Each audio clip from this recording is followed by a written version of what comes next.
Today's stories include The Last of Us Season 2 reviews are in, Nintendo Switch 2 pre-orders are delayed in Canada as well, and Hades 2 will be a Nintendo Switch console exclusive at launch. I don't like that one bit. We'll have all this and more because this is Kinda Funny Games Daily.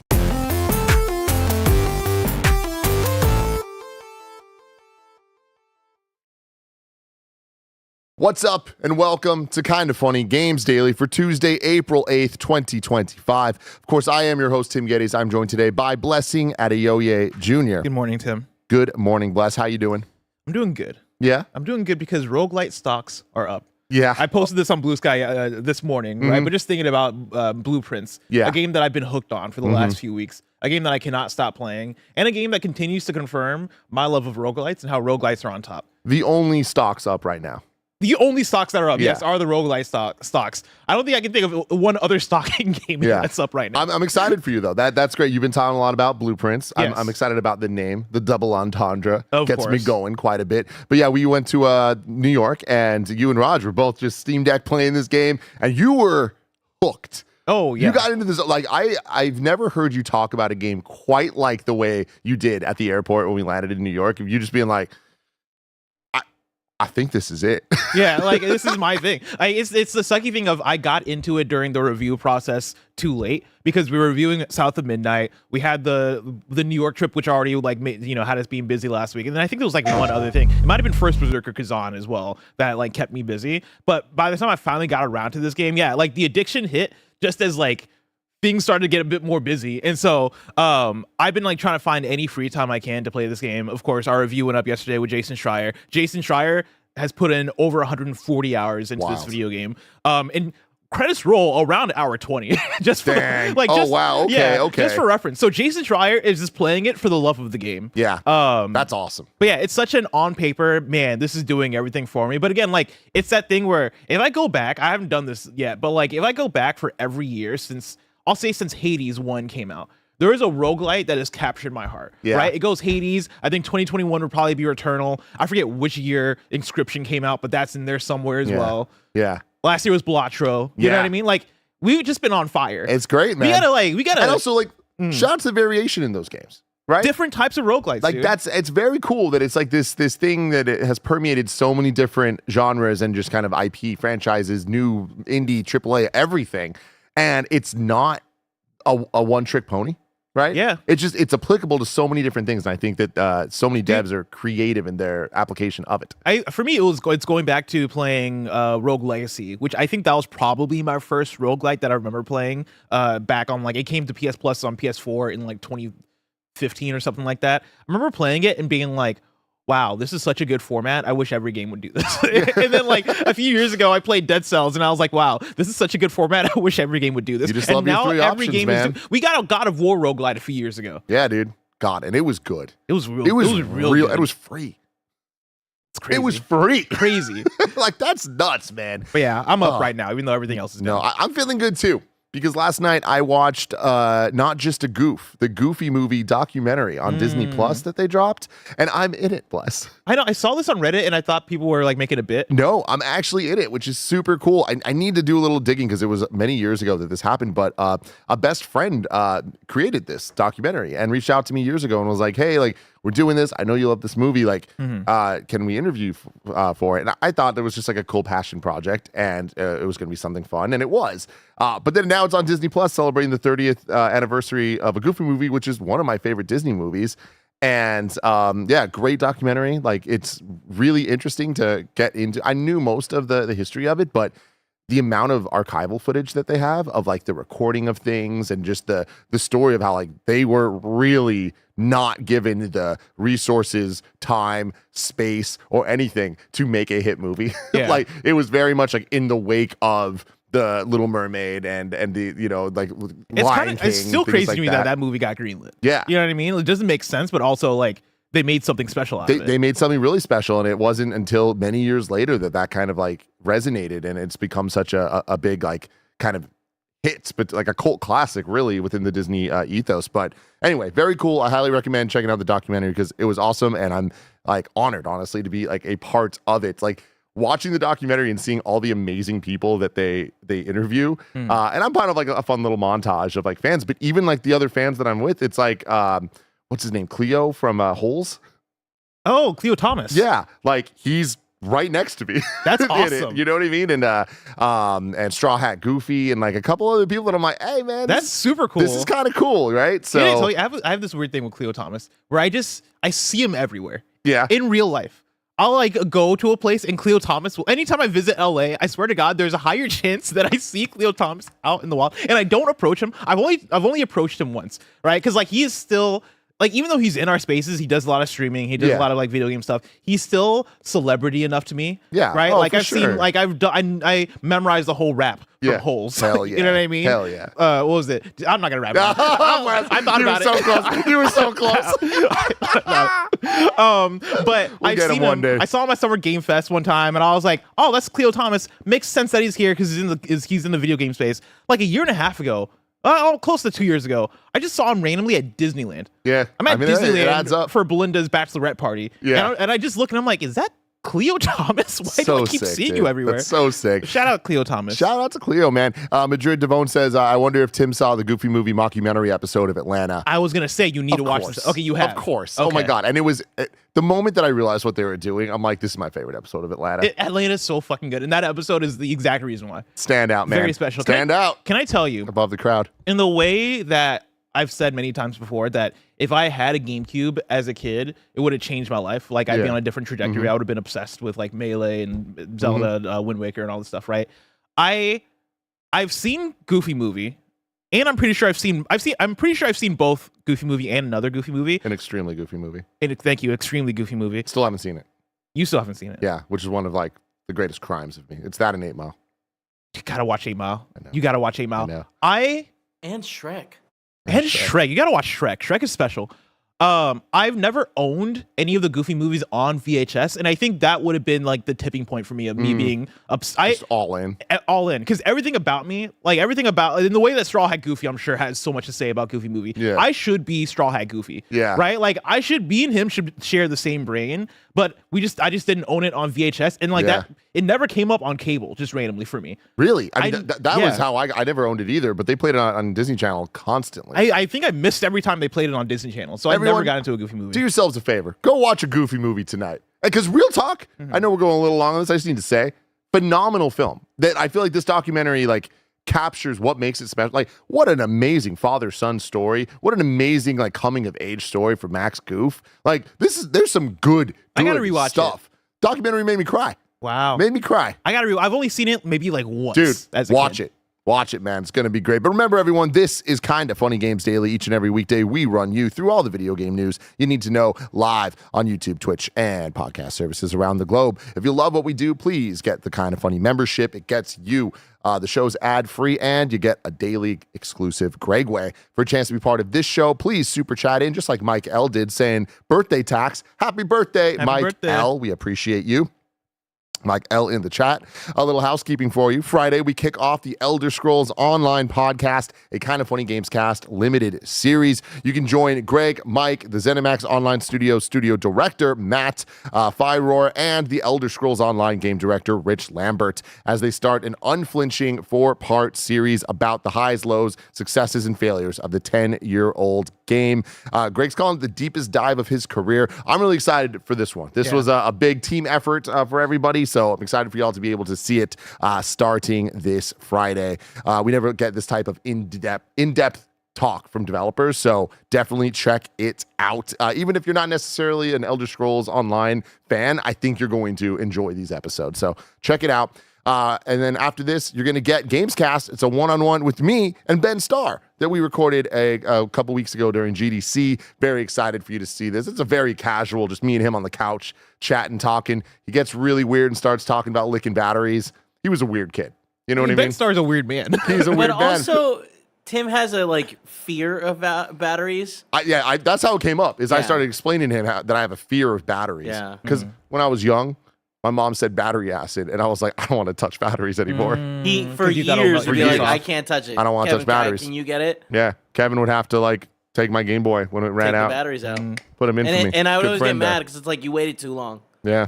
You went too far, and he was like, I had to play That red games. light starts like beeping, and I'm like trying to get to a save point. You know what I mean? I know what you mean. That's stress, baby. Ben Starr is what happens when you put like a freak into the most attractive man that you know. You Yeah. know what I mean? Yeah. I do have one question for you, Tim. Yep. How much would it take for you to lick a 9-volt battery? I just don't want to do it, man. I know. I don't and know. That's the kind of wheel knowledge we need for our next anniversary, you know? Can I tell you something that's gonna upset both of you two and everybody in the audience? And I want to preface this with I was 11 years old. I used to bite batteries. That's dangerous. I know. In retrospect, I know how dangerous it is. You could have blew up your face. Yes, I could have. I used to bite it because like it was one of those playground rumors of, oh, if your battery is dying, That's how you get Mew. if you No, bite the I've battery, heard, it'll yeah. last longer type thing. Yeah. Yeah, and I don't know, maybe it was true. I don't know. I don't know. Maybe it was, no, it was not true. No, it's definitely not true. Yeah. I'm not saying you should. I'm saying you should 1000% not do it. But it's one of those things where like I think back at it every now and then. I'm like, I could not have half my face right now. Yeah. I could have No, like they blown a they don't cheek up. explode. The chat's great It right would now. get really fat. So many good and then things. squirt fire out of its side. Jesus Christ. One of them did speaking of squirt out squirting, there's a Ben Starr reference there somewhere. But if you thought we'd get through today without saying the word chooms, you're going to be disappointed once again. Later today, Nick's headed back to the streets of Night City to showcase NVIDIA DLSS 4 in Cyberpunk 2077 on our sexy-ass NVIDIA 5090 cards. In partnership with our friends at NVIDIA GeForce, we'll be taking on a new mission in these futuristic streets while at the same time enjoying full ray tracing with insane frames per second thanks to the black magic of RTX and DLSS 4's multi-frame generation. Check out Andy and Nick showing all that stuff off. It's one of the prettiest games ever. You know what I mean? This is one of those ones where I'm kind of jealous to not be on a stream, especially coming off of playing the Cyberpunk again at the Switch 2 event, being like, man, I fucking love this game. And also this game looks so beautiful. I cannot wait to see how this looks on a 5090. Bless, you're always welcome to join them. I mean, go in there you and might, hang because out. I'll come down and sit Yeah, down for a go little hang bit. out. I think they like it. I might hang out, yeah. If you're a kind of funny member, today's Gregway is going to be a Roger Way. Thank you to our Patreon producers, Anatoly Ost, Delaney Twining, Carl Jacobs, and Omega Buster. Today we're brought to you by BetterHelp. We'll get to that later. For now, let's begin with what is and forever will be the Roper Report. Cool. Story number, we have 7 stories today. What's up with you? I'm trying to fast forward. What's up with you right now? We got to get to the news. We just spent 15 minutes talking about bullshit. Bless. We Having a did. great time, though. You know what I mean? That's what this is all about. Story number 1, Last of Us 2 review roundup. Has a Rotten Tomatoes currently of 93%. 93%. 93 For critics. reference, Last of Us Season 1 had a 96%. Ooh, Yeah. okay. A little bit of a drop off there. Let's start There's with our still boy. like, a lot more reviews in for the Last of Us Season 1, I'll also say. That's- There's like, I think 10% of the reviews in currently. Simon Cardy, the homie. Yeah. At IGN gave it a 7 out of 10, saying it was always going to be a challenge to adapt The Last of Us Part 2's sprawling, twisting story into a television show across multiple seasons. And at the halfway point, the jury's still out on whether it will ultimately work. Season 2 of HBO's Naughty Dog adaptation's not bad TV. It's far from it. It's incredibly well made, often looks gorgeous, and is packed full of stellar performances. But the storytelling devices and choices made in terms of pace and placement for key events bump up against what works, ultimately not delivering the striking effect the story's undeniable shocking events should. It's good, just not a patch on its stellar source material or its first season so far. Angie Han at The Hollywood Reporter gave it an unscored review, saying to some extent, you probably want a mid-run season of a serialized drama like The Last of Us to leave you less than satisfied. It's a good thing when a show makes you wonder about the characters within it or hungry to dive deeper into the lore. If you find yourself groaning with impatience to find out what happens next, it means you're invested in the plot. But there's mysterious and there's incomplete. By the time the season 2 finale has Ellie chasing after one group of people we don't really know, whose motives and goals remain opaque to us, only to get waylaid, I've never seen that word, by a different group of people we don't really know, whose motives and goals remain opaque to us, HBO's hit video game adaptation has fully tilted into the latter. Its lasting impression is one of anticlimax, as it becomes apparent that the answer to most of the questions it raises is, you'll see next season. There's still plenty of feeling. I could bring up tears right now just thinking of various moments in the season, but I did find myself missing the rich lyricism of that previous chapter, the sprawling humanity of it, the devastating finality of it. Maybe all of that too is being saved for season 3. John Nugent at Empire gave it 5 stars, saying moving and devastating in equal doses, The Last of Us remains post-apocalyptic television at its peak. At almost every turn it delivers, pray to the video game adaptation gods that season 3 sticks the landing. What are your immediate thoughts on these reviews? I think they're interesting, but also I could have seen this coming as far as, I guess, the mixed nature of it, right? Because I think if there's one thing I can say about the Last of Us TV show is that I think the core of just like television, like TV making, filmmaking, whatever you want to call it, right? Like it's got that down pat. It's got that solid, right? I assume the cinematography is going to be good. I assume the performances are going to be good. I assume the sets and like how like the presentation and how things look and all that stuff is going to be good, right? My one concern this whole time is, all right, how are they going to translate this story to TV? And like seeing that the overall Rotten Tomatoes is in the 90s, I'm like, okay, cool, we got something here. Like they figured something out. Reading into the reviews of like where people are finding some faults in it, I think kind of lead back to the conversations we've had already of how do you translate this into TV? How do you do the thing of taking a story that is complete in a game, right, over the course of a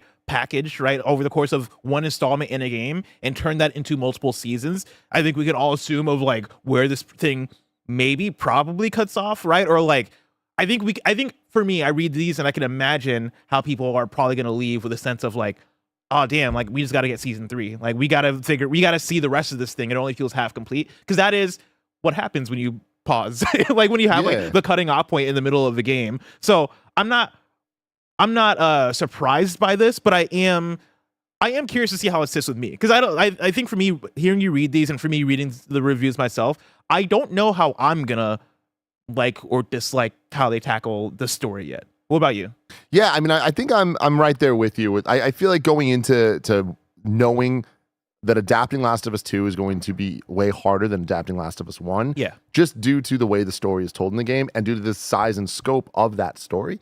And also like that translation from gamer to mainstream TV audience, like prestige television HBO fan, that The Last of Us now has so many people. Like the majority of my friends' parents watch The Last of Us and are excited for Last of Us season 2 on HBO. That's telling, you know?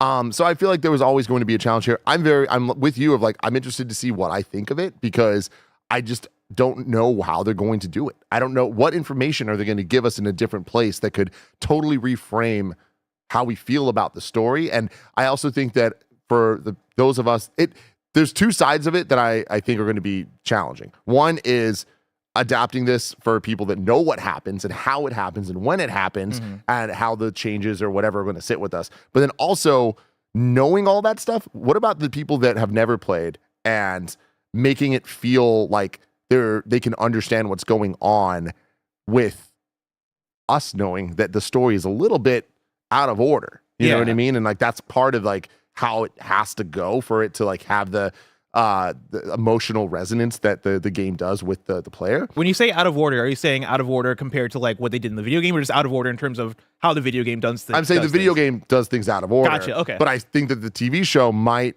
reorder those things. Oh, okay. I think it might have to. You know what I mean? Like without getting too into this, it's like I would be surprised if, and I don't know anything, I'd be surprised if we don't get information about who Abby is a lot sooner.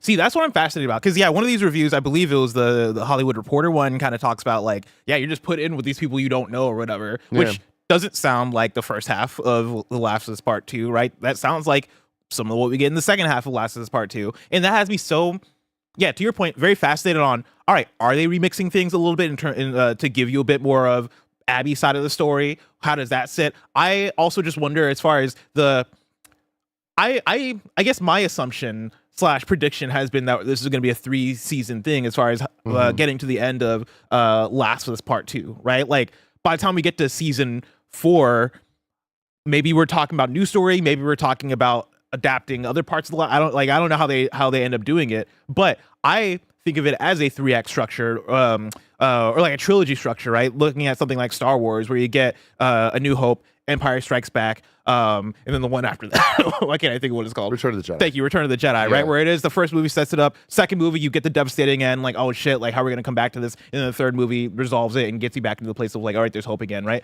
I wonder if we're in a place where Last of Season 1 is what Season 1 was, right? Last of Season 2 ends in a place where it's like, oh shit, like this is dark. But then Last of Season 3 is like, all right, now here's Abby's story. that doesn't make sense with what this is. Yeah, I mean that's the thing. It's like we'll see. I mean, it starts next week. We're going to be doing our weekly breakdowns, and I'm very excited. I wouldn't be surprised if we end up getting a 4th season, and if they end up taking the story of Last of Us 2 and turning it into 3 parts, which I think makes sense. Again, I don't want to get too into it just because I know a lot of people are about to be watching this and consuming the story for the first time. Sure. I do think that there are. What I'll say is the last couple hours of the game can be fleshed out to be way more interesting, and I think to me are the most rushed story wise and just pacing wise and theme wise of Last of Us 2. So I feel like you can kind of like get give that a whole season. Exactly. And also we're talking about short seasons. Like this is only a 7-episode season coming up. So if we stick to that, I don't think like if they go 7-7-7 for 3 seasons, that'll be 21 episodes of the show. I don't think that that's out of the realm of possibility. They could also do shorter. That makes HBO sense. can do whatever. I don't know. I'm just throwing that out there because I feel like they're going to want to continue the show, and I want them to continue the show. I also do think that there's going to be a lot of criticism of it being a part 1. Like I think even thinking of this as season 2. It's season 2 part 1. You know what I mean? Yeah. And like the next part being season 3. It's like it's not. If you play the, you know what I mean? Like it's season 2 part 2 essentially. Yeah. And you know that sucks to some extent. But if they manage to get this. I think they're going to get the next season out sooner than season 2 after season 1, just due to a lot of factors at play, it seems. And I'm not too bothered by it because it's like there's so much good TV that I feel like some things can just have these moments of like just let it be good. And like I don't think that we need to review season 2 as a season necessarily. It's more just like episodes of the story, and like you can. And I'm not going to fault anyone for doing it because that's how we review things, is like as how they themselves are presenting it. But I just feel like we know the truth where it's like this isn't the end of the story. It's not even close. Yeah. You know, and I don't think we're going to get Fast 10 part 1 where it ends the way it ends and we're like, I don't know that we're ever going to get a follow-up. It's like we know we're going to get the rest of it, so I'm not too bothered by it, especially because like I expect it to follow the game and I love where the game goes. Yeah. I mean, when you put it into like the 21 episode thing, right? Like I know things aren't necessarily like this anymore for the most part, especially with Netflix and streamers and stuff of 21 episode seasons. But part of me would almost wish that we would just get a 21 episode season, because I think you could do Last of Us Part 2 in 21 episodes. But when it is chopped up into 3 different seasons, I think that's where you're going to get to where probably these reviews come from. As far as you get to the end of that episode 7 of season 2 and you go, oh, I feel like I need more, right? Yeah. And then like you're probably gonna do the same thing with season 3, depending on how they play it, right? Like I do think there are natural stopping points, but I don't. The most natural stopping point in my head for the game is not something that would work for TV. Which would be like how they do it in the game of that middle cut. Yeah, I mean, I'm with you of like obviously the dream scenario, a 21 episode season of Last of Us level TV. Yeah, that's what we want. But I also kind of look at it like Game of Thrones, and like let's not even talk about the quality of the end of that show. Just like in terms of what Game of Thrones did season 1 to season 2 to season 3, like it doesn't really matter like season to season. It's like what happens in those seasons and what happens overall in the story. And to me, I'm like, we know the Last of Us 1 and 2 story. So as long as we're being told that, like I don't really care how it's broken up. Yeah. Oh, dude, I'm such a sicko for finales and cliffhangers and like how you build shit and how you like tie that shit up. Yeah. I just think that so many of the episodes can do that. Just episode to episode could have cliffhangers. You know what I mean? But again, I love Last of Us. I'm excited as hell for this. Next week, we'll be talking about episode 1, which Greg already saw, that piece of shit. I know. God, idiot. Nincompoop. Nincompoop is a good word for him. Story number 2. Hades 2 will be a Nintendo Switch 2 console exclusive at launch. Nintendo Switch console exclusive, right? Nintendo Switch 2 and Nintendo Switch console. Nintendo Switch family of consoles. Hades 2 will be a Switch 2 console exclusive at launch. In a new creator's voice video, developer Supergiant confirmed that the game, which is also planned for other consoles, will first come to Nintendo Switch. The roguelike sequel, which has been in early access for some time, will come to Nintendo Switch 2 later this year, but no specific information was provided on launch date. In an update to the story, the Supergiant Games X account has issued a correction now claiming that the game will also launch on the original Nintendo Switch when it comes to version 1.0. I saw this as a headline on the run of show that you made. Yeah. And I was like, surely this can't be correct. Hades is a Nintendo Switch 2 console exclusive at launch? Yep. Why? What are we doing here? It's 2025. This is stupid. Is it? Yes. Or is it business, Tim? This is stupid business. I don't like this. I feel like once the floodgates open up, you released Hades on PlayStation and Xbox. Release the sequel everywhere. But Hades launched on Switch. I know. As a console exclusive. But then later came to the other consoles. True. I just feel like this is bad business. Do you think, like, why do you think this is happening? Do you think this is Nintendo throwing money at Supergiant? And I think that's silly. Because why? Why would Nintendo do that? Why would Nintendo want Hades 2 as a launch exclusive for their brand new console? I just don't. I don't think that's. I think it sucks, the tides have changed and shifted when it comes to this stuff. Like I still believe that exclusives are incredibly important and that they matter if they matter to your strategy and ecosystem. Nintendo, it's paramount to theirs. But we're talking about first party titles. I feel the exact same way about the Dusk Bloods. I'm just like, interesting. Specifically because that, like, there's certain things that I'm like, I can argue for the exclusive making sense, and then there's ones I'm like, no, that being a multiplayer title, what are we doing? Get it everywhere. Give that the best chance of success possible. Hades 2, the fact that Hades 1 did come to the other consoles, I feel like this is like, it's not worth the business. Yeah, I mean, I think the context to it, I think, means a lot to how we receive this, because I do think that Hades 2 being announced a year and a half ago, right? Like, we've known about Hades 2 for a minute. Many of us have played Hades 2 in early access already, and the hype cycle for Hades 2 has already begun, right? It's been going on for years at this point. When you then partway through that marketing cycle go, oh, and this is going to launch as an exclusive on a console, I think that then makes fans be like, oh, what the fuck? Like, I'm a PlayStation guy or I'm an Xbox guy and I'm a big Hades fan, and you're telling me you're not going to launch on my console because Nintendo gave you money or whatever it is, right? Like, I think that's where the salt starts to set in a bit. I think maybe I'd feel different about it if, like, Hades 2 was first announced at this Nintendo Direct and they were like, we got the deal, we're making this happen, whatever, and this was the first we're hearing about it. Like a Bayonetta 2 situation? Yeah. It would still be the same on paper, kind of, right? But, like, I think the way you present it almost feels more like you're taking something away from the Xbox players and the PlayStation players, as opposed to being like, oh no, Nintendo is part of the big push for this new game that just got announced and all this stuff. I think for me, I feel like a bit, I guess, on both sides with it, where Hades 2 is going to come to Xbox and PlayStation probably, a year after it launches on Switch. Let's say sometime next year, since they're saying 2025 for Hades 2.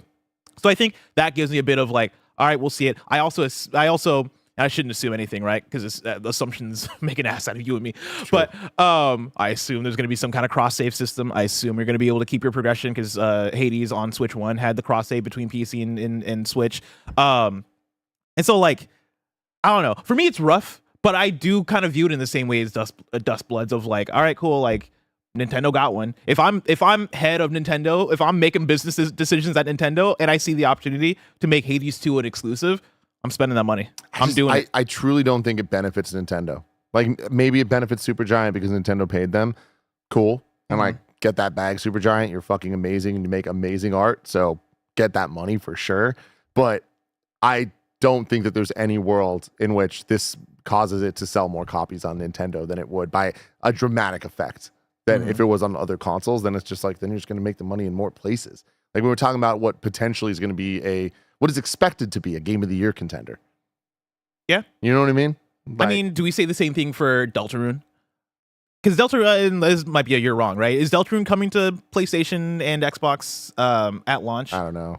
That might be one for chat. Because I see it as, you're right, that I think this alone doesn't necessarily move the needle of getting selling Switch 2s, but I think it's the compounding effect Switch ones though as well. And Switch ones as well, right? But I think it's the compounding effect of, all right, we have Donkey Kong, we have Mario Kart, we have XYZ Nintendo game, but we also have Hades 2, and we also have Dust Bloods, and we also have Deltarune, right? Like, I think when you start to like build this case of what Switch 1 was at the beginning of the Switch generation, which was like, okay, it's the Nintendo machine, but then also it's the best place to play indies. Like, this is the indie machine. I think that's an identity that I could see Nintendo trying to reclaim a bit for the titles that you already do associate a bit with Nintendo. I think Deltarune, for the previous chapters when it came to console, were coming to Nintendo at first. Again, this is a you're wrong for chat. But yeah, Hades is the same thing. From Software is new to Nintendo, but it's like, I think because it's not a sequel, it is kind of it is this new IP that From Software has. It doesn't feel as crazy. I'm only saying that from the multiplayer front when it comes to Dustblood. If it was just a single player From Software game exclusive to Nintendo, I get that. Yeah. That is trying to sell systems. That is worth it to Nintendo to pay because they're like, we were trying to get the From Software fans to buy a Switch 2 to play this game. Hades doesn't have that. That's fair. It just doesn't have that. Like, you don't think the Hades fans are gonna you don't think this isn't gonna move Hades fans to buy Nintendo Switches? No, I don't. I really don't, because I think the Hades fans, like that type of Hades fan, they're either already have the Switch 1, they can just play it there, or more likely they'll play it on PC, which I imagine that's the majority of people playing Hades is on PC to some extent, right? Yeah. I don't know. I think that this is a blunder. It's random as hell. This is one where, yeah, waking up to this news this morning, I did go, oh, really? Like, that's how we're doing this? All right, cool. Like, yeah. I mean, my bigger thing is like, I think that this is shitty. This sucks. Like, I'm shocked at how much the chat's not on my side about this, because people get so up in arms about exclusivism stuff. This is a perfect example of a game that does not need to be exclusive anywhere. Yeah. It should be playable fucking everywhere.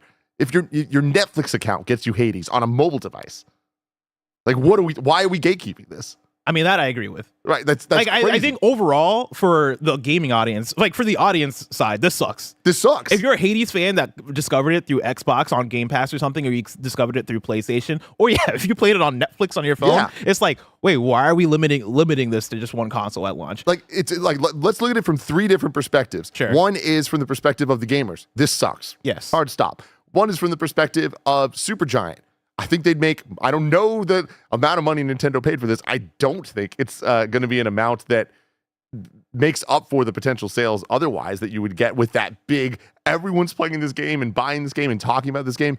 Again, we're talking about Hades 2. We're talking about a known quantity. It's not like, maybe it's good. Like, it's like nobody we knows know. what it is. So it's like, I think that there's some question there about like the money aspect. And then there's the side of Nintendo. Yeah, sure, it's good for Nintendo. Of course, anything to sell the Switch 2, yes, it's a good move for Nintendo in that way, because they have more exclusives and more things to push.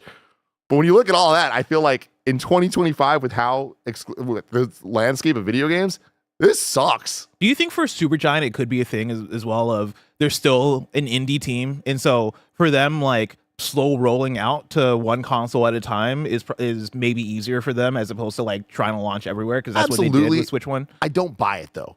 Think of how much money they have at this point. Oh, they got a lot of money. They have a lot of money. They got a lot of money. Yeah, that's true. But it's like, cool. Like, I don't know. There's something here of just like, we can like play the game of like imagining where the money goes and all that stuff. But like, let's just fucking be real. They could do it if they wanted. If they really wanted to push for all consoles, they for sure could do it. Yeah. So anyways, we're going to keep going to story number 3 after a word from our sponsor. This episode is brought to you by BetterHelp. We all know that therapy can feel like a lofty investment, but we also know that there's nothing better to invest in than yourself. The state of your mind is just as important as your physical health. Let's talk numbers. Traditional in-person therapy can cost anywhere from $100 to $250 per session, which adds up fast. But with BetterHelp Online Therapy, you can save on average up to 50% per session. Therapy should feel accessible, not like a luxury. With BetterHelp, you pay a flat fee for weekly sessions, saving you big on cost and on time. Some of my best friends use BetterHelp and love how helpful it can be for learning positive coping skills and how to set boundaries. It empowers you to be the best version of yourself, and it isn't just for those who've experienced major trauma. If you're thinking of starting therapy, give BetterHelp a try. It's entirely online, designed to be convenient, flexible, and suited to your schedule. Your well-being is worth it. Visit betterhelp.com/kindafunny to get 10% off your first month. That's BetterHelp, HELP.com/kindafunny. BetterHelp.com/kindafunny. Story number 3. Nintendo Switch 2 pre-orders delayed in Canada to align with the United States. This comes from Jordan Middler at VGC. In a statement, Nintendo said it intends to align Canadian pre-orders of the new system with US pre-orders, which were pushed back last week. Pre-orders for the Switch 2 in Canada will not start on April 9th to align with the timing of pre-orders to be determined in the US. Nintendo of Canada said in a statement. Nintendo of Canada. I'm glad you thought it too. Because I just imagined like the red Nintendo logo with like a maple leaf under it. Some maple syrup fucking drizzled on top of that bitch. Nintendo of Canada. You all got Nintendo up there. Fucking Musa. We're all part of the problem. We're all part of the problem here.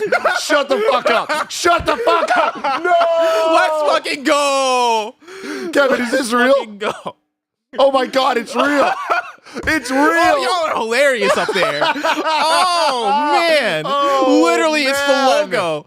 Oh, that's so good. Oh my God. Last week, despite announcing a price for the system when pre-orders were set to go live, Nintendo later walked back its U.S. plans for pre-ordering the new console. At the time of writing, Nintendo's yet to confirm when the console will be made available for pre-order. The system has been made available in Europe and the UK as well as Japan.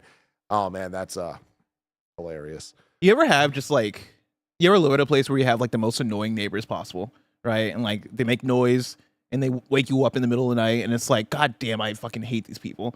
I feel like that's what we are to Canada. Like Straight up, dude. all I'm the so fucking sorry, decisions that we make as the United States of America just negatively affect Canada. And they're just there. They're just trying, They're man. just there being polite, going to Tim Hortons, having a good time. And then all of a sudden their Switch 2 pre-orders get delayed because Donald Trump is being a bitch. Like, God. I'm sorry, Canada. Oh man. So sorry, Canada. Story number 4 here. Nintendo Life interviewed. Well, we don't have anything to say about that, right? Like, No. Yeah, it's just continuing our feelings of just like, this fucking sucks. I want this all to be fixed. Yeah. Somebody do something. The fucking Maple Leaf is killing me. That's official. That's official. Tim. I official, fucking nailed dude. that shit. Oh my Lord, that's funny. Nintendo Life interviewed a Nintendo SVP and got some answers about Mother 3. This comes from Xeon Grassl and Alana Hagues at Nintendo Life, the homie. Xeon, we got to see him at the Nintendo events. Always a pleasure to see him doing great work over at Nintendo Life. And on top of that, we also got to interview Nate Bildorf. I got to sit down and talk to him for about 30 minutes. And we'll talk about this stuff, and then we'll talk about my stuff. All right. Amidst the buds of the Switch 2, we got to sit down with Nate Bildorf, Senior Vice President of Product Development and Publishing at Nintendo of America. Jumping into the Mother 3 discussion here, Nintendo Life asks, so this question doesn't come with annoyance or frustration. We're huge Mother/Earthbound fans, and Mother 3 released on Switch Online in Japan a year or two ago. We want to stop asking this question eventually. Nate just laughs. Nintendo Life says, we really would, and we imagine you and everyone at Nintendo would probably love to stop fielding it too. So is there anything that you can say for people holding on to hope that this game may be coming to the West someday? How does Nintendo feel about Mother 3? And then Nate says, I mean, that's certainly not something I can answer for Nintendo because I would imagine that there's a variety of opinions out there. I would really actually throw it back in your court a little bit more broadly. When it comes to classic games that were only released regionally, do you think that it would be something that people want to see? In terms of having games that were previously locked behind language, we've actually had a couple of those come to our system untranslated. Are those still things that you think fans enjoy playing, even though, you know, you'd always have heard about this game and they may not be getting the full experience, but we've had a Japanese version of it in our system. Do you think that there's value in that? Nintendo Life says, we seem to see a lot of interest when Starfy came to Nintendo Switch Online. And Nate says, that's right. That was the example that I was giving. Nintendo Life says, you guys must have the best gauge of player interest, but we put together a documentary about Earthbound, Banana, and Mother. Fuck you. That's good. That's good. He That's strikes good. again. When did we start putting the banana guy on the wall? I love this. That's good. That's really good. We got him, Joe. We got him. I got bananaed. It's just Kevin. This is like the most prepped I've seen Kevin be on a thing. Of like, as soon as you said it, Banana Man dancing in the background. That's really good, Kevin. Oh my God. You guys must have the best gauge of player interest, but we put together a documentary about Earthbound and Mother. God, I read it and I was about to say, like, what? Banana? How did I miss? We got him. A few years ago, and it reached a large heartfelt. I love when Kevin just starts. You can't hear what he's saying because he's so laughing. wet in here. I spit water everywhere. It was surprising. It's just also one of the reasons we don't want to give up on it because we know so many people would love to play it someday. And Nate says, well, thank you for telling me. I'll take it back. And Nintendo Life says, thank you. So, you know, just more conversations there going. Mother is still something that exists and might happen. We'll see. Who knows? I'm very surprised it hasn't happened by now. Yeah. I mean, for the stuff that we got on the Switch one, they released the Star Fox 2. Star Fox 2 on the Super Nintendo Classic. Yeah, right? on Switch Online. That's the Nintendo Classic. Yeah, right. which I think then also on Switch Online, Yes. which I think I think they That did. sounds about right. But yeah, they do things like that, which is cool. So I'm surprised that we haven't got it. Like, it just seems like to me, it seems like there's enough conversation that would be worth putting out there because, like, as far as we know, like, the work's done. Yeah. You know what I mean? Starfy, is that Star Fox or is that a different thing? I don't know. Starfy is the little star guy. He was a assist trophy in Smash Brothers. So like the Starfy came to the West? Yes. Through Switch Online? Yes. All right, cool. What do they have against Mother 3? I don't know. We gotta all play the fuck out of Starfy, is what I'm gathering from the story. That's it. Like, if you're watching this, you don't even gotta play it. You just gotta remember when Justin Bieber was trying to get streams on Spotify and he just asked his fans to play his music on mute. We gotta do that for Starfy. Oh, this actually looks kind of good. I would play this game actually. Starfy looks fire. We all gotta boot up Starfy. Yep. And just everyone let it run. boot it up at 6 p.m. At 6 p.m. on Sunday. We're all playing Starfy because I genuinely think this is Play the only Starfy, way. and then play Earthbound, and then play Starfy, Yes. and then play Earthbound. And just kind of go back because I think that's the only way we're gonna get Mother 3 is if like Nintendo looks at the Starfy numbers and go, "Fuck, we got to do this more." Yeah. That's super cool. But I also got to sit down with Nate. Roger was with me as well, and got to ask a whole bunch of questions. And in typical Nintendo fashion, we didn't get too many answers. I thought it was gonna be a star. I know.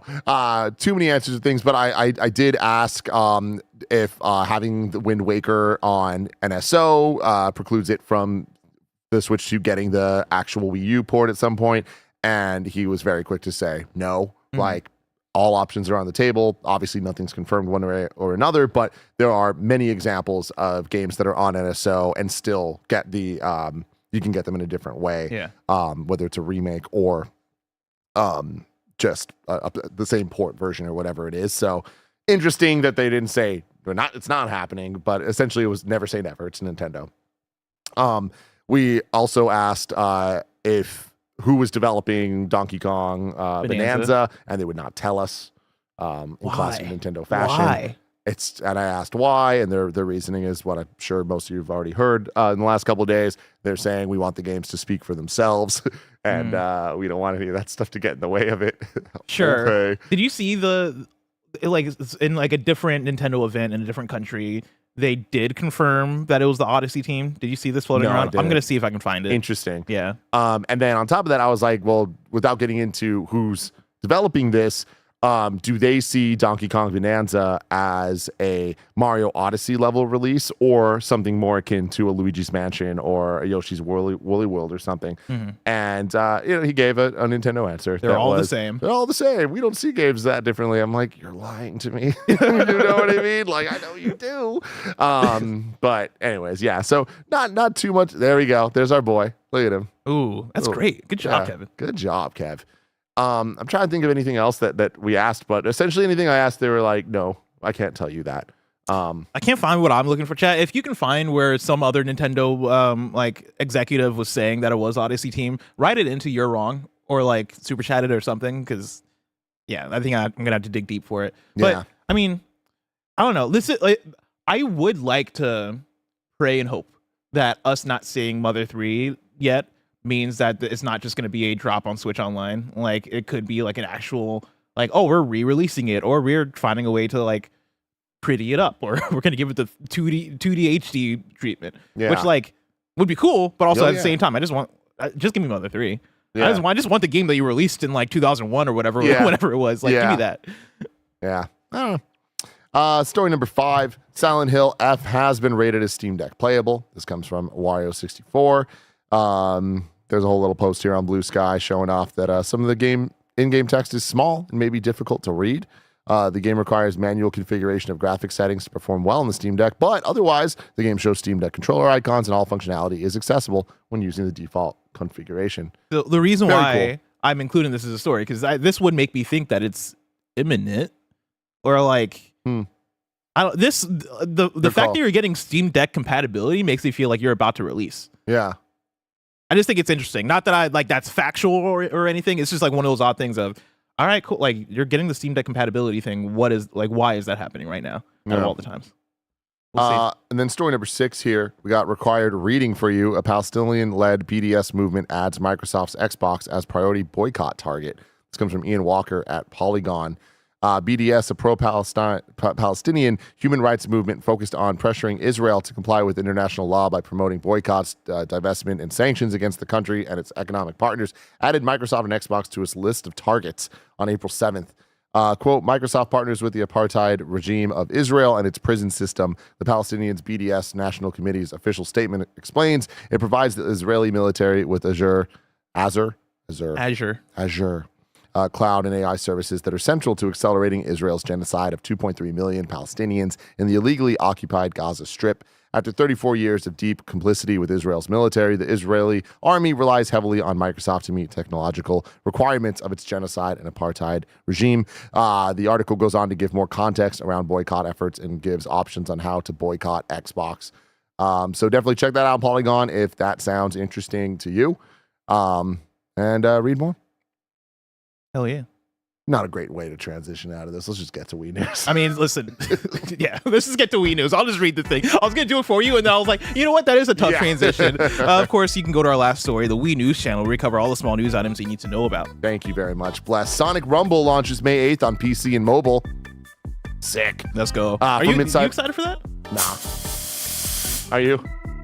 No, but I want to. I want to be. You know, it looks cool. Yeah. But the fact that it's a mobile game makes me not as excited. Zion in the chat from Nintendo Live saying, thanks for the shout out, gang. Sure, the fan translation of Mother 3 is there and it's fantastic, but so many people won't play it until it has Nintendo stamp of approval, right? With the heart. Yeah. Exactly. If you want Mother 3, say it loud and proud. Show up Sunday, 6 p.m. Play Starfleet. Play Earthbound. Then Earthbound. Play Starfleet. Play Earthbound. Back to back to back. We're going all night. We're not going to stop switching between those two games until Mother 3 is released. Let's go.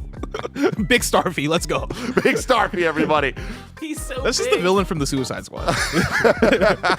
Is it a starfish? Is Starfy a starfish? You know, he's a star. I Think think like a fallen star, right? yeah, he's just a star. Yeah. But he was in water. You see how it's confusing? No, it is. You're right. From Noble via game developer, Brassline Entertainment lays off at least 13 employees. Brassline Entertainment is rumored to be working on an action RPG based on the Wu-Tang Clan, published by Xbox. When are we going to hear about this game, or never? I don't know, man. Yeah. I don't know. I'm starting to like get concerned. I mean, these Starting to. well, the layoffs are the thing that are initiating the concern for me. But like, I hope we see it. I feel like if we do see it, if we don't see it this year, then it's gone. Yeah. If we don't see it by like Summer Game Fest or by the end of this year, then we're never seeing this Wu-Tang game. And I hope I'm wrong. Yeah. I hope want we Jeff see it. Keighley to be excited. Yes. On that stage, bringing out Method Man, Red Man, All the men. all the men, All the men. all of the men. Ghostface Killer. Please, God, Ghostface Killer is so good. Oh yeah. I've never heard him have a bad verse. Even Never. if he has a bad verse, it sounds cool. Oh yeah. Every time. From VGC, a number of dates for PlayStation the Concert are reportedly being canceled across Europe. I hate that news. What the fuck? Yeah, I don't know. I don't like that. I don't know. I'm so excited. You have tickets for this? concert. It's only in Europe right now. Coming to America 2026, unless they all get canceled. I don't want that. From Noble, a PS Store page for Disney Illusion Island with a release date of May 30th went up early. Hell yeah. More people being able to play a game that I absolutely adore. When did the Starfy multiply? This is, him dancing to the music is really good. It's real. We should keep this. Kevin's having fun. That's it for Wii News. All right, let's start with You're Wrong, and then we'll go to the Super Chats because we have a whole bunch of them. Frankfurter says Deltarune's coming everywhere day one except for Xbox. What do these developers have against Xbox? I think that the games just don't sell there. That's crazy. That's what they're saying. That's crazy. Because it's a shitty console. Kevin. We can't say that, Kevin. Kevin. We can't say that. We don't we're say lying? that here. Are we going back to lying? Oh, God. I like my Xbox. Me too. Did Microsoft send the checks? Jesus Christ. He's such a piece of shit. I hate him so much. Why is back to Wii News? Oh, fuck me. I meant to press this button. There it is. Let's see. Here we got, who wrote this in? Kelsey Dia. Jesus. That's great. That's really good. That's good. Puts a tweet here from Joker Juke saying, I actually attended the Switch 2 Paris experience, and for what's worth, the staff there told me the team behind Odyssey is making TK Bonanza. What I will say is the staff there doesn't know anything. And they're not, well, sorry, more than that. That's not the right way to say it. They're not allowed, anything they say is not official. canon. Like they Yeah. stress to us that like, do not talk to the demo people. Let them talk to you. Remember? 'Cause Yeah. that's what happened. Yeah. They talked to us a lot. They- And anytime they we'd did. ask a question, like, maybe look at Nintendo.com. Yeah. Like, how- Nintendo.com doesn't have this info. you can press A to jump, and then you can explore this entire land. It's all open to you. Oh, cool. Like, what's up with these collectibles? Go to Nintendo.com, motherfucker. tell me what's what up the thing is. Tell me what the collectible is. Man. Tell me how to jump. Oh my God. He's big. And now They're it's doing time Lord's work. for Though. Like, all- God bless them, by the way. God bless them. 'Cause they are God bless wonderful them. people. Wonderful. And like they're living people. their dream because Yeah. like it really is. I assume for a lot of them, they're getting contracted to like just be at this event and do their Awesome thing. stuff, And yeah. like they're big gamers and like are like living the dream, getting to do work for Nintendo. God bless them. But also Nintendo. Nintendo. Why do you make them? Why are do you so weird? Why can't I just pick up the Nintendo Switch off the thing? Why does somebody have to hand it to me every single time? Wait, don't they force? Well, not force, but don't they like? Isn't it just Nintendo employees from Nintendo? Sometimes, but this time it didn't seem like it was for the most part. Yeah, Yeah.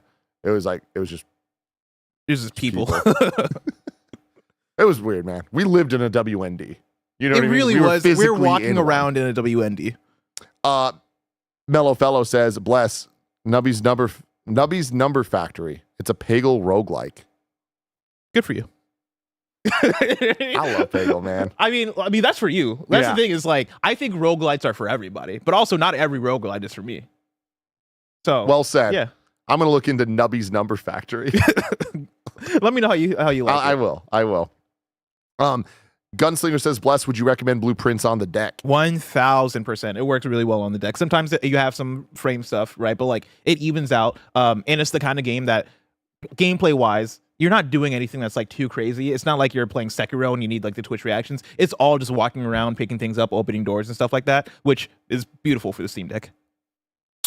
Then we got Danger Daddy D saying, hey guys, loved your Switch 2 coverage last week. Watched this weekend. Fantastic work, both of you, and your energy's infectious. You two are the best. Oh, you're the Thank best. you, Triple D. I Thank you. appreciate that. I keep thinking about our coverage. We did kill it. It was a fun time. And I've actually found myself watching some of the things that we did. Really? Yeah. And I was like, well, I made it because I was like, I got to see your gameplay of Metroid Prime. Oh, Like, I didn't see that. You know what I mean? So I was like, Yeah. oh, that's kind of cool. It's me struggling. Yeah. No, you crushed it. Thank you. You speed ran that shit. You kidding me? Dude, I was gonna say that demo felt quick. I didn't know Yeah. if it was just me or what was going on I there. do think that there's that pressure of like the performance anxiety of Yeah. like there's someone standing there watching you and you're just like, I can do it. I'm good. I'm good. Yeah, it's like, You don't know worry, what I don't mean? need your help, But it's kind like, of thing. I just want to explore. That's the thing is, and Nintendo, here's the thing about Nintendo, right? They're weird, but they're also smart because they want you to have like a specific kind of experience with the thing. And like, if I didn't have a guy standing there, I would have been meandering. Like, I Totally. would have been looking at every 100%. corner. I would have been like taking my time and all that stuff. But because there's a man who's watching my every step in the gameplay, now I'm like, oh, I got a main line. Oh, I can't mess up with the boss because Yeah. they'll judge me. Mm-hmm. They're smart over there. But also, I see through you. We see through you, Nintendo. man. You're transparent, okay? Jordan White says, I recently rewatched Shrek off the recreationals with the girlfriend for the first time with the girlfriend for the first time in over 20 years and was literally crying. Nothing beats the Duloc song. Those kids were singing their hearts out. Off the recreationals. I don't know what you're saying, but I love it. What the hell's the Duloc song? I don't know, man. I'm about to find out when Shrek 5 comes out. You know what I mean? I'm gonna start having my friends call it the recreationals It's whenever good. they want The to. recreationals is cool. Whenever they want to do drugs around me, I don't do it, of course. Oh. Joey Radstone says highest possible US price for Switch 2, 600, 700. I don't think that we can like even predict the highest possible. They're You know what I adding- mean? Didn't they announce that tariffs for Japan are coming at tomorrow at like 24% or something? But I don't It's think it'll not be from Japan. Japan. It's like where they're No, manufacturing no. from. Oh. From Vietnam. Yeah, Is that how that works? Mhm. I assume so. Yeah, where the parts are shipping in from. So yeah, Vietnam or. But like the complete consoles are put together in Vietnam. I don't. Yeah, I the thing is, I don't know if we have that confirmed or if that's just It's rumors. rumored, but it's But it like seems heavily like- rumored. yeah. Yeah. Tim, can you feel him touching you? Yeah, I do feel a presence, Tim has honestly. Starfy on his shoulder. He's just rubbing Just your little perfectly face. placed. Like, oh, He's yeah. rubbing the beard. Oh, I like it. Thanks, Tim. Kevin voicing Starfy, man. I would just say Oh my prepare God, for the wait a price. minute. Have I always been Starfy? The Kevin Golden Star? It's got a face in it. Hold on, let's look. Oh my God! Oh, it is It's been Starfy. there all The along. Kevin Star is Oh, Starfy. shit. It's me! For audio listeners, there's a Kevin Starr emote in the chat, and people are spamming it, and it looks just like Starfy. It looks it looks like Kevin as Starfy. That's incredible. God. This is like We have too much fun here, and I love it. Yeah, it's me here. Like, I'm trying to like say a thing about terrorists. Meanwhile, we're all fucked. Kevin's dying in the background. We need the We got levity. Starfy shit happening, right? I think based on because I think I'm not gonna get the exact number, right? Because it's days ago, but like I think it was like a 42% somewhere around that for Vietnam, and so I think the loose math was that somewhere like 650 or something like that. I would prepare for somewhere around that. I think if we're luckier, it's gonna come to like maybe 600, or if the tariffs get reversed, then like we'll see. But I mean, I don't know how this math works. At the same time, I'm also not an economist. because that's the kind of thing, like, wouldn't you, like, if you were going to be tariffed 64% if you send it from Vietnam, wouldn't you first send it to Japan? Is that how that works? I think so. Are you paying the plane prices? I think. Well, no, but like those are cheap. You get on a container ship cheap. I don't know. That's one of those ones where I'll be honest. I don't know. I don't fucking know. I don't know. Have you seen that like a lot of places are starting to put like tariff charges like on their receipts? Oh, really? Yeah, I mean it's happening, and like that's good because like that's the type of stuff. At least there's like transparency of like People why are things knowing going why up, and things are that's gonna the type cost. of stuff that's going to get people to be like, hey, we need to revolt. Yeah. You know, Is that happening? it's taxing. It's taxing. You don't Is like that- taxes. Is that something that's happening in San Francisco, or is it happening countrywide? Like, have you seen Countrywide. country? Okay. I mean, I saw. I hope so. I saw it on the internet. So Gotcha. You know what I Well, mean? who knows? Yeah. It's one of those things where, like, if something's happening in San Francisco, I've learned over time after living here that San Francisco is just a dog. Jesus, what the fuck? No, it's nothing. This should be teasing too. God damn it! Because he's not here. You got to do it. You I was gotta like, remember. Greg's in Chicago. Yeah, I was like, what video's gonna pop up? You got to remember him. You know, you got to always You have him gotta in your remember heart. him. You always have to have him in your heart. Oh, But yeah, I was just saying that San God. Francisco is just a different planet of a city sometimes. Yeah. And so it's like, I'll see things and I'm like, man, that's really beautiful that it's happening. And then I learned that the middle, like, or not even the middle, everywhere else in the country is just not on the same wavelength as like what San Francisco is doing. Yeah, that's a very good point. Mike Hull says, what can Nintendo do to stop getting passes? I mean, stop putting out banger games that people love. I think that that's what it is. Like, I think that when a corporation delivers things that people are passionate about and enjoy, they get passes. Yeah. And like, is that good, bad, whatever? I don't know, but that's the truth. I mean, yeah, I think that's the thing is, and it also comes back to, because this is, I assume, about the Hades 2 thing, right? And like, I think there's for me, talking about it, it's the difference of like, me as an audience member being like, oh damn, that sucks that it's going to be a switch to exclusive, versus me trying to understand like the business of it and like the why of it. Like, I think you can have both things of me being upset about the exclusiveness or exclusivity, and then also being like, I personally I feel like I understand like why they make this decision. Von Diesel says consistent commentators who won't let bias cloud their takes would help too. And he puts the little like laughing emoji, so maybe there's like some sarcasm there, but like takes like that, if serious, always crack me the fuck up. As if you could remove bias from any of the things we're talking about. We're talking about our opinions on like things we like and things we don't like for toys. Listen, here's the thing, right? I'll be honest with y'all. Nintendo changed my life. I'll be very real with you guys. I wouldn't be the person I am today without Nintendo. And so I'm sorry. I'm sorry that I'm like, sure, I'll play Hades 2 on my Switch. What do you want me to say? They made Mario. Also, I just spent 30 minutes bitching about how I think this is stupid and That Nintendo too. shouldn't do it. Like, here's the thing, right? If you want to call me biased, cool. Just know that I'm transparent about my bias. I'm very transparent. I fuck with Nintendo. Yeah. I like them games. Yeah. I like Mario. And I will say, I like Sonic. appreciate you, Mr. Von Diesel, for using bias correctly. I really hate when people say your biased is showing. And it's like, you don't know how to use the word, you stupid creep. You know what I mean? Fuck you. Von Diesel, you're a person of culture, and I respect that. Yes. Okay? Yes. God. Listen, I said Sonic Frontiers is a 3 out of 5. Like that, I love like a 5 out of 5. That's me showing And my good bias. for you. But then also me being like, no, I can be real about it. Yeah. You know what I mean? Fuck yeah. If Mario came out and Mario was trash, I'd be like, it's a 2 out of 5 that I love like a 10 out of 5. Hey, You know? fucking man. I gave South of Midnight a 9 out of 10. And I keep thinking about it. And I keep being like, I fucking stand on that. Why? Because to me, it was a 9 out of 10. I say all my problems with it, but to me, what's the point of this review? I review things for you to listen to them to be like, well, if Tim thinks that this game is that good, and I like the type of games Tim likes, I'm gonna like this shit. And that's a 9 out of 10 to me. 9 out of 10 right there. That's a 9 out of goddamn 10. No one gave me shit for that though, by the way. Yeah, I was gonna say, but South of Midnight, I feel like is one of those ones where people let slide. Yeah. Daniel Gordon says, can we please get Tim to play Astrobot Rescue Mission? Crazy hearing his love for Astro, knowing this game is out there for him to play. God, I think about it so often, yes, man. I keep forgetting that you haven't played Rescue The Mission. problem is it's stuck on the PSVR 1. I mean, it's worth it. Dust that thing off. Yeah, man. You know I think how I got much one in my dust is closet there? Like, I'm somewhere. going to get a disease. I mean, you might, yeah, but it's worth it.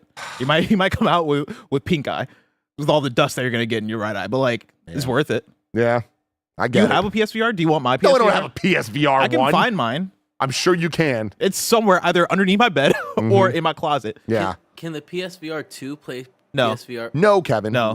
No, it What? can't. No, different kind of Yeah. tracking.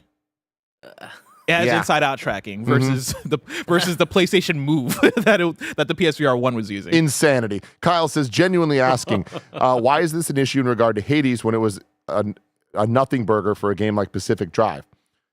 I explained this earlier, but like Hades was a mega hit, is a huge indie franchise, period, at this point. Game of the Year contender, and it then released on PlayStation and Xbox and found great success. That to me is the difference maker. Like, it should come to all the consoles because it's already been there. And I'm biased to Nintendo. You know what I mean? That's all I'm saying. Yo, Nintendo, I thought they were about to announce Bloodborne 2, and I was going to be fucking excited about it. Like, I don't give a fuck. Like, whatever deals you got to make it happen. You know what I mean? Make the Switch 2 a success. Yeah.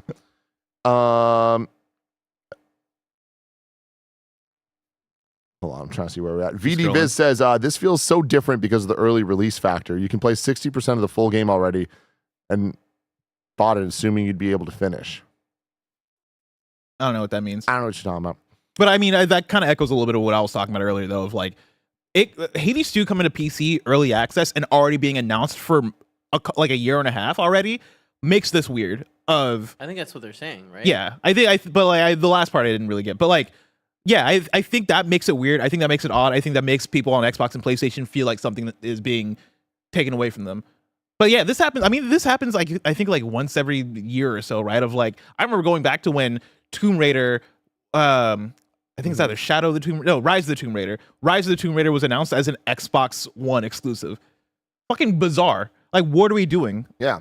And it was a disastrous decision Yeah. that we reflect on as really hindering the franchise. I think the bit of difference here is mainly the fact of like, I think we have enough of the understanding of how these things happen or how these deals work where we know that those games, that Hades 2 is going to come to PlayStation and Xbox by next year. Yeah. But I'm still with you of like, that sucks. Yeah. It's weird. This is a weird game to do it with. Justin Joenbroer says, I remember playing Starfy for the DS when I was little. Go play that game. Everyone go play that game at 6 p.m. Pacific on Switch Sunday. Online. Okay, Switch Online, and then boot up Earthbound, back and forth. There he is again. Thanks, Kev. Garrett says, just an FYI, the newest Gundam series just premiered on Amazon Prime Video, co-written by Hideaki Anno, the creator of Evangelion. Just wanted to support my fave series. Evangelion. I don't know how to fucking say it. I don't know how to say it either. I think I say Evangelion, but you might be right. Fuck if I know. I think you're right. I've been watching a lot of Evangelion lore videos, and I think Bless is right. With the Evangelion. G. Yeah. I like Jelly more. You know what? I fuck with it. Yeah. I've not heard that before. I think you're putting your own pizzazz to it, not respect. I am. I think that's being disrespectful to other cultures. Evangelion. This guy. What a dork. What a fucking dork, dude. Dork. Jesus. Evangelion. Snug says Kevin's the best. Keep it up, big dog. Anytime, dude. I'll sneak a banana in there any chance I get. Oh, no. Somebody said you pronounced it like a Christian movement. Like evangelical. That's crazy. Hernando Han Solo. Hondo Han Isn't Solo. that kind of what it is, though? That's what I'm saying, dude. That's what I'm saying. Who's Shit. right? Who's wrong? Open Shit. to interpretation. Shit. That's how you say that word. Hondo Han Solo says, y'all think they have a big reveal waiting for DK Bonanza like some crazy fun mechanic like Mario Odyssey did with the capture mechanic? Did you see the Pauline stuff floating around? I did. I mean, I think that's what it's going to be, right? Like, I think it's going to be I mean, you're gonna be having companions, or maybe Pauline ends up being your main companion through the game. Like, I assume there's some reveal with that. She is the rock. She is the purple rock. Oh, you think she's the purple rock that That's what I we played thought. as? I assume that you're gonna like meet people. I assume the purple rock is the purple rock. The purple rock likes music. What's Pauline like? I mean, Pauline does like music. Think about it. That's a weird thing to hold for a reveal and still have us play a demo. You know what I mean? Yeah, unless it is. that's how the game. Do you think that was a demo thing, or do you think the purple rock turns into Pauline? I honestly don't know. Like, I'm only halfway joking about Yeah. it though. Like, I assume it was. it took the place of the purple thing in the art, Yes. right? Yeah. So I don't know. Who knows? The Pauline stuff does get me more excited though. Not that I'm not excited, but But Pauline does add a bit of again, pizzazz. ooh, is this the origin story of Donkey Kong? Exactly. Yeah. I want to make pizzazz the word of the day, but it does add a bit of pizzazz of like, oh snap, you got Pauline up in here. All right, like, what's up? Tim's thinking What if Mario's the final boss of this game? Mario's not going to be the final boss of this game. Which Donkey Kong is this? What if we get on the It's top of the reverse. freaking red It's the stuff reverse. They flipped it. and Mario's coming at you? You're throwing You're just barrels. throwing barrels at him. Oh, actually, hold on. You're cooking. I am. You're cooking. I am. But like, wasn't Cranky Kong that Donkey Kong? That's the thing. This is a new era, dude. Cranky Kong's here too. Fuck it. You think know this what I is mean? them The kind of- cycle begins again, bless. This is them redefining like the Donkey Kong lore. Yeah. I don't know, man. I don't know. That actually would be pretty crazy. Yeah, look at that. We've come a very long way. Dude, she got some song guys. What is that for? What game is that? I don't remember seeing Pauline like What this. is that second Kevin, what the fuck did you click here?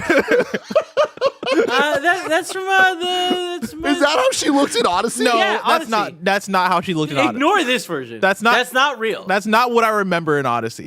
Was that is that Mario Party? Where are you finding these Pauline pictures? I don't know, man. I'm not. Holy hating, shit. No, people are. I think people are photoshopping this for thumb. Okay, Kevin, you can't keep clicking. 'Cause you're gonna, Be careful. We're getting into dangerous yeah, territory. is the safe search on? We can't keep doing No, this. we live it with it off. Good. Who's that? Wait, hold up. What's that Wikipedia thing of? Who's Princess Pauline? Why is she wearing the same outfit? Dude, this shit goes deep, man. Who is Kirk's compounded tariff are happening?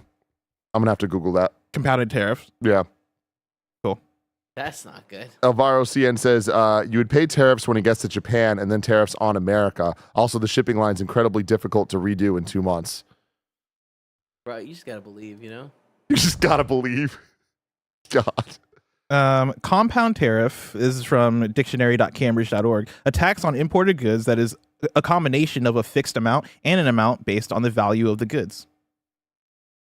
There you go. Okay, Kevin, turn it off. No, we're not doing this. God dang, dude. Oh, man, everyone. That's been Kind of Funny Games Daily. Thank you so much for the ups, the downs, and everything in between that we went through today. I hope you enjoyed the journey, because I sure did. That was a fun time. Remember, Sunday, 6 p.m., I need everybody to play Starfy, boot it up, play for a little bit, then boot up Earthbound, back and forth and back and forth. We need to save Mother 3. We need to do it for Nintendo Life. For Nintendo Life. And for us. And for your lives, all right? Until next time, I love you all. Goodbye.